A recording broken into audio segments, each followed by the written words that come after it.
உள்ளலாம் வருதுண்ணே.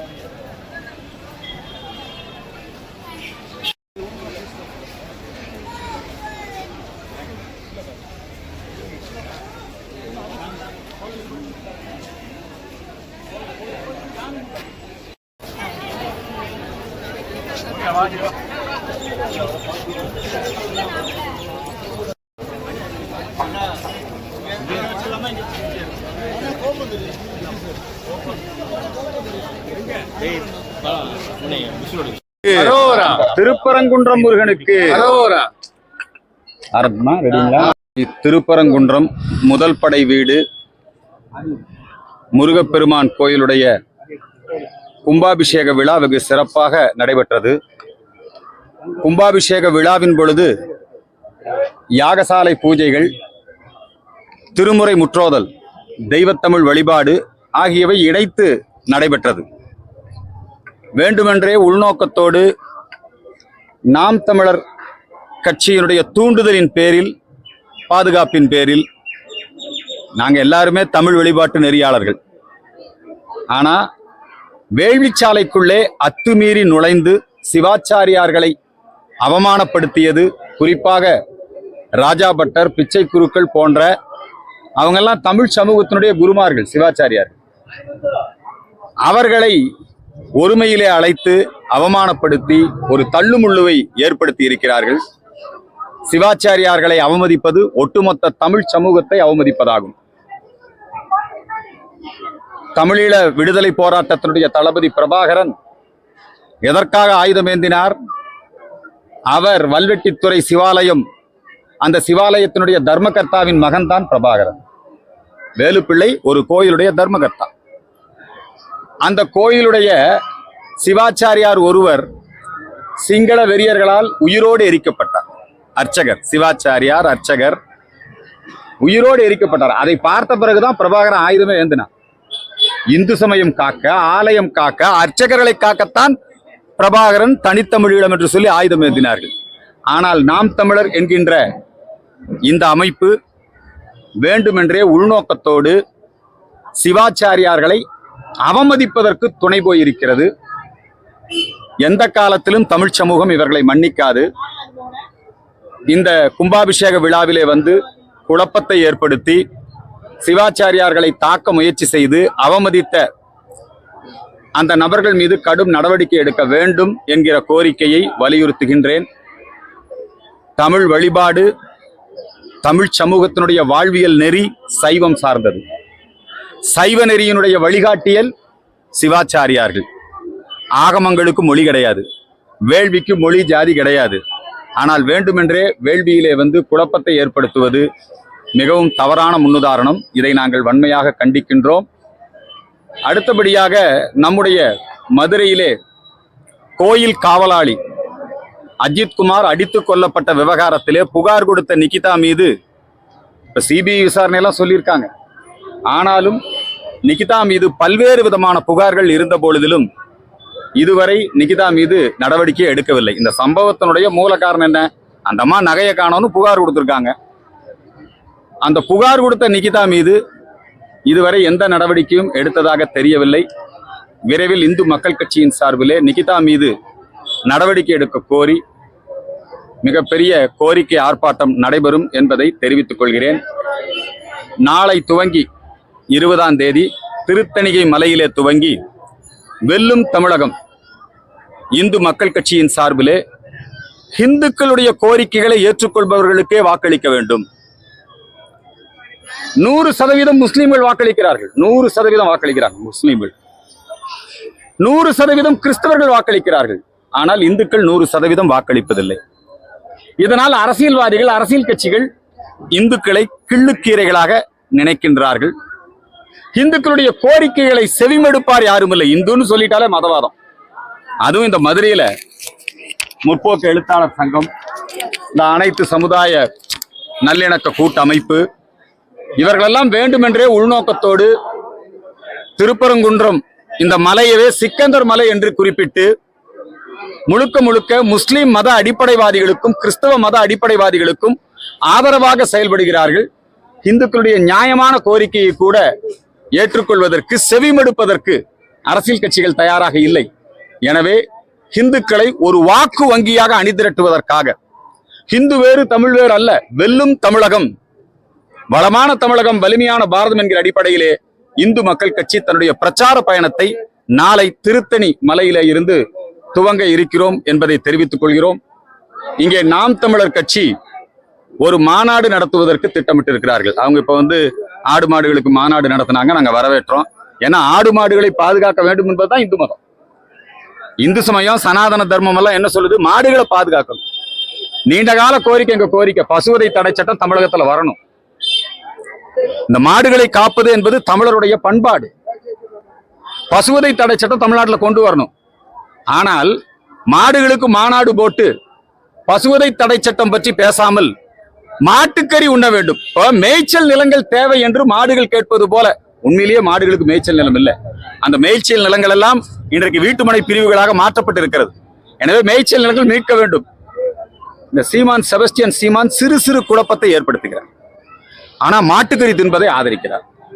இப்ப இது இரட்டை வேடமா இல்லையா?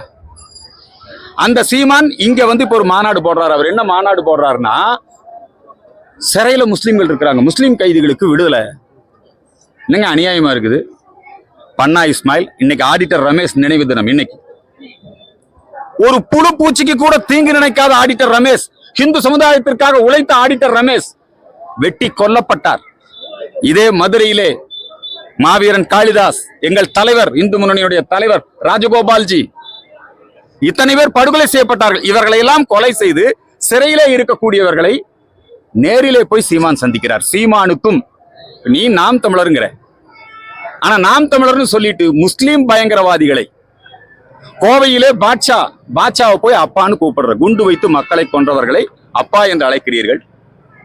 மிகவும் இந்த தமிழ்நாட்டை இன்னொரு காஷ்மீராக மாற்றுவதற்கு நாம் தமிழர் சீமான் முயற்சி செய்து கொண்டிருக்கிறார்.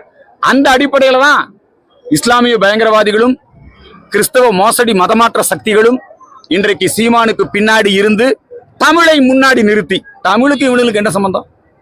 தமிழை முன்னாடி நிறுத்தி இங்கே ஒரு மாநாடு போடுகிறார்கள். இவங்க எல்லாமே தண்டிக்கப்பட்ட குற்றவாளிகள். இன்னைக்கு சிறையில் இருக்கக்கூடிய பன்னா இஸ்மாயில் சிறைத்துறை அதிகாரியை தாக்கி இருக்கிறார். அவர்களை கொலை செய்ய முயற்சித்திருக்கிறார்கள். சிறையில் இருந்து கொண்டே வெளியே வெள்ளையப்பனை கொலை செய்தார்கள். அப்படிப்பட்ட இந்த குரூப்பை போய் சீமான் எதுக்காக சந்திக்கணும்? இது மிகவும் தவறான முன்னுதாரணம். சீமான் நடத்துகின்ற இந்த மாநாட்டிற்கு தடை விதிக்க வேண்டும். இப்ப நாங்க முருகர் மாநாடு நடத்தணும், எத்தனை நிபந்தனை போட்டீங்க. ஆனால் இதே இடத்துல முஸ்லிம் முன்னேற்ற கழகம் ஒரு மாநாடு போட்டது, அதுக்கு அரசாங்கமே ஏற்பாடு பண்ணி கொடுக்குது. ஏன்னா கூட்டணி கட்சி. இப்ப சீமானுக்கும் அப்படிதான். மறைமுகமா சீமான் திமுக அரசாங்கத்தால் ஊட்டி வளர்க்கப்படுகிறார். பிஜேபி பக்கம் இளைஞர்கள் வரக்கூடாது. உண்மையிலே தமிழ் உணர்வாளர்கள் பிஜேபி பக்கம் தான் வருவாங்க. அது வரக்கூடாதுங்கிறதுக்காக இந்த சீமான், ஜோசப் விஜய் இவங்களெல்லாம் வச்சுக்கிட்டு வேண்டுமென்றே உள்நோக்கத்தோடு தமிழர்களை தமிழ்நாட்டிலே அவர்கள் மத்தியிலே குழப்பத்தை ஏற்படுத்தி இங்கே பயங்கரவாத, பிரிவினைவாத, தீவிரவாத சக்திகளை வளர்த்துவிடக்கூடிய வேலையை சீமான் செய்து வருகிறார். ஆகவே அவருடைய நிகழ்ச்சிக்கு மதுரையிலே தடை விதிக்க வேண்டும். கடந்த வாரம் ஜம்மு காஷ்மீர் மாநிலத்திலே 13ஆம் தேதி ஜம்மு பிரகடனம் வெளியிடப்பட்டது. காஷ்மீர் பள்ளத்தாக்கு பகுதியிலே 7 லட்சம் காஷ்மீர் பண்டிட்டுகள் விரட்டியடிக்கப்பட்டு விட்டார்கள். காஷ்மீர் மாநிலத்திலே 3 பகுதி, காஷ்மீர், ஜம்முல இந்து, ஸ்ரீநகர்ல அதாவது காஷ்மீர்ல முஸ்லீம், லே லடாக் பௌத்தர்கள். இந்த காஷ்மீர்ல இருந்து கடந்த காலங்களிலே காங்கிரஸ் ஆட்சி, பல்வேறு ஆட்சி காலகட்டத்திலே, தேசிய மாநாட்டு கட்சி ஆட்சி காலத்திலே முழுக்க இந்துக்கள் அவருடைய சொத்துக்களை பிடுங்கி வைத்துக் கொண்டு, கோவில்களை இடித்து, பெண்களை கற்பழித்து, கலீவ் ரலீவ் ஜலீவ் என்று சொல்லி காஷ்மீரத்தில் இருந்து 7 லட்சம் பேர் கொண்டு இன்னைக்கு டெல்லி அகதி முகாம், ஜம்மு அகதி முகாம்ல இருக்காங்க. இன்னைக்கு அந்த மக்களுக்கு நாடு இல்ல, திரும்பவும் அவங்களை கொண்டே குடியேற்றணும். அரசியல் சாசன பிரிவு 370 ரத்து செய்யப்பட்டது, எல்லோரும் வரவேற்கிறார்கள். ஆபரேஷன் சிந்தூர் எல்லோரும் வரவேற்கிறோம். ஆனால் எங்கள் மக்கள் இன்றைக்கு தாய் நிலத்தை இழந்து, தாய் மொழி அளிக்கப்பட்டு, இன்னைக்கு என்ன ஸ்ரீநகர்ல இருக்கிற முஸ்லீம் காஷ்மீரி மொழியா பேசுறான், அவன் உருது அரபி தான் பேசுறான். காஷ்மீரி மொழி பேசுறவன காஷ்மீர் இருந்து வெளியேற்றி இங்கே அகதிகள் முகாமிலே வைத்திருக்கிறார்கள். ஆகவே ஜம்மு பிரகடனம், காஷ்மீர் இந்துக்களுக்கு மீண்டும் காஷ்மீர் கொடுக்கப்பட வேண்டும். அவர்களுடைய வீடுகளுக்கு இருப்பிடங்களுக்கு அவர்கள் சென்று குடியமர்த்த வேண்டும். அப்படி அமர்த்த கூடாது. மோடி அந்த முயற்சி எடுக்கிறார். அமர்த்த கூடாது என்பதற்காகத்தான் பகல்காமிலே யார் வந்தாலும் சுடுவோம் என்று சொல்லி சுட்டார்கள். மதம் பார்த்து சுட்டார்கள். எனவே காஷ்மீரிலே இருக்கக்கூடிய அந்த விரட்டியடிக்கப்பட்ட இந்துக்கள் திரும்பவும் அவர்களுக்கு ஒரு மாநிலத்தை உருவாக்கி காஷ்மீர் மாநிலத்திலே ஒரு பகுதியை பிரித்து முழுக்க முழுக்க காஷ்மீர் மக்கள் வசிக்கக்கூடிய ஒரு மாநிலத்தை உருவாக்க வேண்டும் என்கிற ஜம்மு பிரகடனம் வெளியிடப்பட்டிருக்கிறது என்பதை இந்த நேரத்திலே தெரிவித்துக் கொள்கிறேன். நீங்க தான் கேட்கறதா மயிலாடுதுறை டிஎஸ்பி சஸ்பெண்ட் பண்ணிருக்காங்க. இந்த அரசாங்கத்துல நேர்மையான அதிகாரிகள் பணியாற்ற முடியாது. காவல்துறையை கட்சி வேலைக்கு பயன்படுத்துறாங்க. அதே மாதிரி போக்குவரத்து துறையை அவங்க கட்சி மாநாட்டுக்கு எல்லா தனியார் பள்ளிக்கூடங்கள்ல இருந்தும் பேருந்துகள் வரணும். போக்குவரத்து ஆர்டிஓக்கு என்ன வேலை? திமுக மாநாட்டுக்கு ஆள் சேர்த்துற வேலை, திமுக நிகழ்ச்சிக்கு ஆள் சேர்த்துற வேலை. அப்ப எப்படி நேர்மையாக அதிகாரிகள் அங்கே பணியாற்ற முடியும்? எனவே நேர்மையான அதிகாரிகள் இந்த அரசாங்கத்திலே பழிவாங்கப்படுகிறார்கள். குறிப்பாக இந்த மதுவிலக்கு டிஎஸ்பி அவருடைய வாகனத்தை ஏற்கனவே ஒரு ஏடிஜிபி வாகனத்தை கொடுத்து தான் ஒருத்தனை கடத்தினாங்க இல்லையா? அந்த வழக்கு நிலுவையில் இருக்குது. அப்ப இவர்கிட்ட ஜீப்பை கொடுத்து நீ வாகனத்தை நீ இதுக்கு பயன்படுத்து, அதுவும் மெய்யநாதனுடைய அந்த பாதுகாப்பு பணிக்கு பயன்படுத்தணும்னு கூப்பிட்டுருக்காங்க. அவர் ஒரு நீதிக்கான போராட்டத்தை நடத்துகிறார். அந்த டிஎஸ்பி அவர்களுக்கு எங்களுடைய ஆதரவை நாங்கள் தெரிவிக்கின்றோம். இன்னைக்கு காவல்துறையினுடைய கௌரவம் மரியாதை சீர்குலைந்து விட்டது. காவல்துறையில் இருக்கிறவங்களே இப்ப அவங்களுடைய டெலிபோன் உரையாடலாம் நிறைய வெளியே வந்துகிட்டு இருக்குது. பாலியல் சீண்டல்கள் ஈடுபடுறாங்க. அதே மாதிரி காவல்துறை முழுக்க முழுக்க லஞ்ச ஊழல் மயமாக இருக்கிறது. காவல்துறை முழுக்க முழுக்க ஏவல் துறையாக மாறி நம்ம மதுரை சம்பவம் கோயில் காவலாளி அடித்துக் கொல்லப்பட்டது அந்த விவகாரத்துல அடியாட்களாக காவல்துறை செயல்பட்டு இருக்கிறார். காவல்துறையுடைய கண்ணியம் சீர்குலைக்கப்பட்டிருக்கிறது, மரியாதை சீர்குலைக்கப்பட்டிருக்கிறது. ஆகவே நேர்மையான அதிகாரிகள் பணியாற்ற முடியவில்லை. இன்னைக்கு பாருங்க, கோயில்பட்டி வீரலட்சுமி அந்த அம்மா இன்னைக்கு பேட்டி கொடுத்திருக்கிறாங்க. என்னன்னு, ஒரு காவல்துறை அதிகாரி, அந்த அம்மா 3 மாத கை குழந்தை, பாலூட்டணும் குழந்தைக்கு, அவங்க கிட்ட செக்ஸ் டார்ச்சர் கொடுத்திருக்கிறாங்க. இதெல்லாம் முதலமைச்சர் கவனத்துக்கு போகுதா இல்லையா தெரியல. முதலமைச்சர் காவல்துறையை கையில வைத்திருப்பவர், அவருடைய அந்த காவல்துறையிலே இத்தனை முறைகேடுகள் நடைபெறுகிறது. நேர்மையான அதிகாரிகள் பழிவாங்கப்படுகிறார்கள். இதுக்கு பொறுப்பேற்று உடனடியாக மு.க. ஸ்டாலின் ராஜினாமா செய்ய வேண்டும் இந்த கோரிக்கை முன்வைக்கிறோம். குடமுழுக்குன்னு சொல்லாதீங்க, கும்பாபிஷேகம் சொல்லுங்க. அது சொல்லுவாங்க, சொல்லுங்க. கும்பாபிஷேகத்துல பாத்தீங்கன்னா தமிழ் ஓதுவார்களும் பெண் ஓதுவார்களும் இருக்காங்கன்னு சொல்லி ஆமா. பெண் ஓதுவார்கள் இல்லை அப்படிங்கிறது ஒரு குற்றச்சாட்டு. அதே சமயத்துல தமிழ் ஓதுவார்கள் ஒதுக்கப்பட்டதாக அதெல்லாம் பொய்யான தகவல். வேண்டுமென்றே உள்நோக்கத்தோடு செய்யக்கூடிய தகவல். தமிழகம் முழுக்க இருந்து நான் திருச்செந்தூர் கும்பாபிஷேகத்துக்கு நேரிலே சென்றேன். 100 ஓதுவார்கள், வேள்விச்சாலைக்கு இணையாக மேடை அமைக்கப்பட்டு 100 ஓதுவார்கள் தேவையான பதியங்களை பாடிக்கொண்டிருந்தார்கள். அதுபோக வெளியில முற்றோதல் முழுமையாக நடைபெற்றுக் கொண்டிருந்தது. திருப்பரங்குன்றத்திலையும் அதே பாணிதான். இது வேண்டுமென்றே உள்நோக்கத்தோடு நம்முடைய வழிபாட்டிலே ஒரு குழப்பத்தை ஏற்படுத்துவதற்காக. அதாவது எப்படி சொல்றாங்கன்னா, யாகசாலையில தமிழ் உணர்வுகள் உட்காரலாம், அமைத்து உட்காரதான் குற்றச்சாட்டு. தனியாதான் உட்கார வைக்கணும், அதான் முறை. அப்படி அமைச்சர் சேகர் பாபு கரெக்டா தான் சொன்னாரு.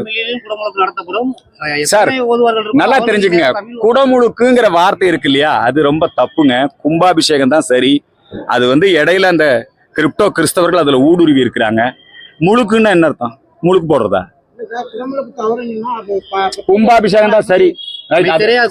பத்திரிகை அடிச்சிருக்கிறது, அதை பற்றியான விவரங்கள் எல்லாம் நம்ம அதை பத்தி பேசுவோம். நான் சொல்லக்கூடிய அமைச்சரே சொல்லட்டுங்க, அமைச்சரே சொன்னாலும் தவறுதான். அவர் சொல்லுவாரு, அமைச்சரே அல்லுலியா பாபு தான், அவர் அப்படிதான் சொல்லுவாரு. கொஞ்சம் சார், அது நீங்க எப்படி வேணா மொழிபெயர்த்துங்க.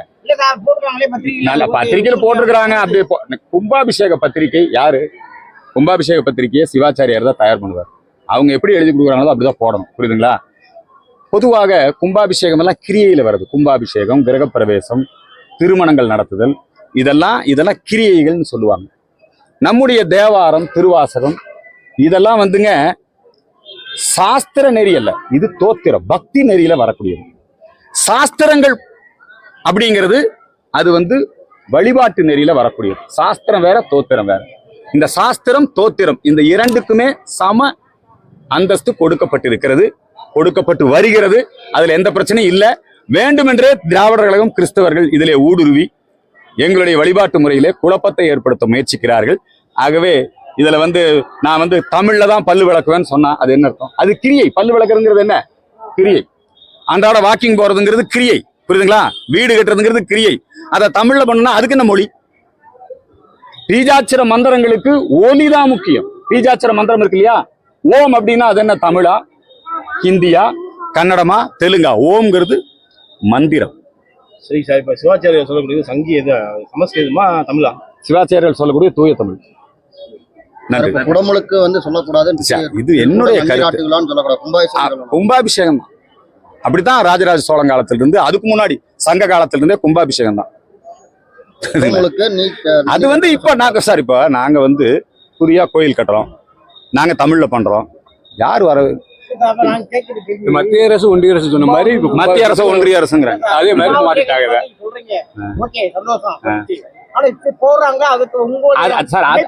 அதெல்லாம் அமைப்பின் சார்பா நாங்க கொஞ்சம் கொஞ்சமா தான் அதை எஜுகேட் பண்ணிட்டு இருக்கோம், புரியுதுங்களா?